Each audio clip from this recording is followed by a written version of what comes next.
Mercedes. Stepping carefully in the existing tracks, he went to meet Remy Aucoin, the young patrol officer who'd found the body. Aucoin got out, head down and shoulders hunched defensively, like a kid expecting to be yelled at. Burgess wanted to slap a hand on his shoulder and tell him it was okay, but he held back. He didn't know if it was okay, or if the kid had fucked up somehow.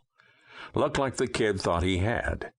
It usually wasn't the end of the world, but he'd never let on he thought that. He'd never have another crime scene go right if word got around he was getting soft. The wind whistled up the hill and tore into them, rattling the ties on his hood and stinging his eyes. "What have we got?" he asked, raising his voice. Aucoin was hanging on to his uniform cap, trying to keep it from blowing away. "Dead guy in the Mercedes. Looks like someone jammed a rod down his throat." There was a faint whiff of sickness on his breath. An ugly corpse, maybe the kid's first, or the prospect of getting reamed by Portland's meanest cop. He'd find out soon enough. "Rod, that a euphemism, or are we talking about a piece of metal?" "Metal, sir." "There's a crime scene tape in a bag on the front seat. Mark it off, and then I want you to be the recording officer. You got your notebook?" Aucoin nodded.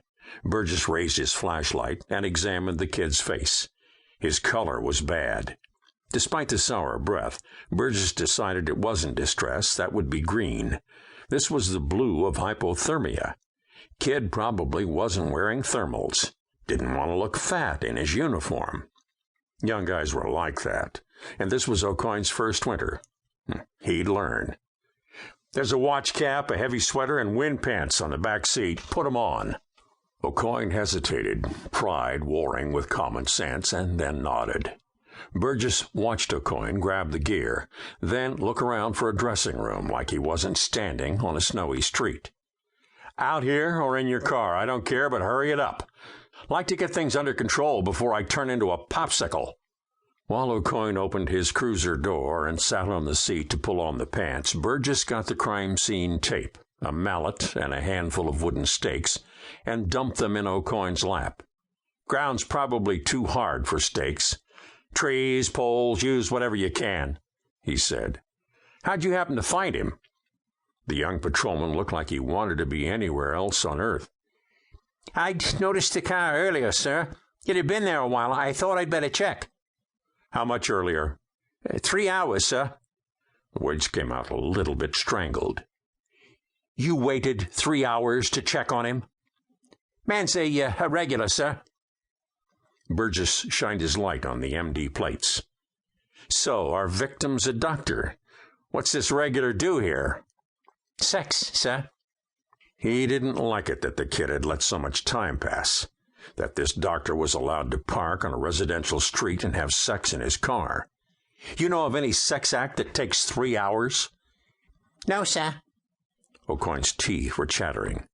No sense wasting time out here on things they could do inside later, like talk. "You run the plates?" "Pleasant. Dr. Stephen Pleasant, radiologist over at the hospital. Pine State Radiology. Car's leased by the business." The shiver he felt wasn't from the cold. He'd run into Pleasant before. "Live around here? This neighborhood?" In this part of town, the West End, there were some lovely houses. "Cape Elizabeth." Surprise, surprise. His cousin Sam, chief down in Cape Elizabeth, wouldn't take kindly to his citizens parking on the streets and getting blowjobs. Burgess didn't either. "Speaking of hospitals, our friends from down the street are taking a damned long time, aren't they? You get that tape up while I look at our victim." "Car's locked, sir," Aucoin said. "Locked? How'd you get into the car? Break a window?" Aucoin's uncomfortable squirm was all the answer he needed. "How do you know he's dead?" "Oh, he's dead all right. Doesn't look like he died happy either."